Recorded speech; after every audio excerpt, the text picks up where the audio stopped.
एक गांव में एक बहुत गरीब औरत रहती थी। उसका घर छोटा था, सामान कम था, लेकिन उसके दिल में भगवान के लिए बहुत भक्ति थी। वह रोज लक्ष्मी माँ की पूजा करती थी और कहती, माँ बस मेरे घर में थोड़ा सुख आ जाए। एक दिन उसकी सच्ची भक्ति देखकर माता लक्ष्मी जी उसके सामने प्रकट हो गई। उन्होंने एक चमकती हुई अंगूठी उसकी हथेली पर रखी और बोली, बेटी ये अंगूठी तुम्हारी हर इच्छा पूरी करेगी, लेकिन ध्यान रखना अहंकार मत करना।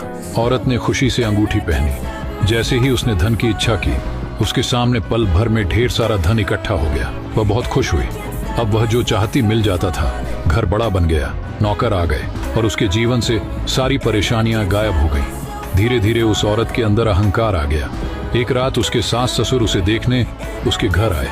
वे थके हुए थे पर बहू को देखकर खुश थे, लेकिन बहू को यह पसंद नहीं आया। गुस्से में वह बोली, तुम लोग आधी रात को क्यों आए? मेरी नींद खराब कर दी।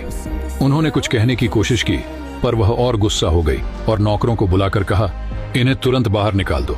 नौकर जैसे ही उन्हें पकड़कर घर से बाहर धकेलने वाले थे, उसी पल आसमान में तेज बिजली चमकी। धड़ाम, बिजली सीधा औरत के घर पर गिरी। एक पल में पूरा घर आग में जल गया। सारा धन खत्म और उसकी जादुई अंगूठी भी खो गई। कुछ ही सेकंड में वह करोड़पति से भिखारी बन गई।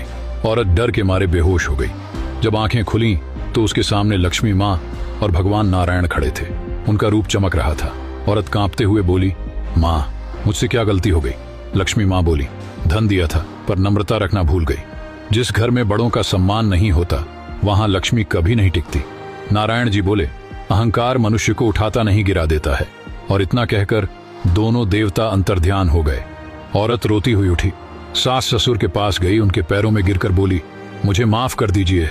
उन्होंने उसे गले लगाया और कहा, बेटी गलती इंसान से होती है, लेकिन घर बड़ों के सम्मान से ही चलता है। उस दिन से औरत बदल गई। अहंकार छोड़कर प्यार और सम्मान से अपना जीवन फिर से बनाया।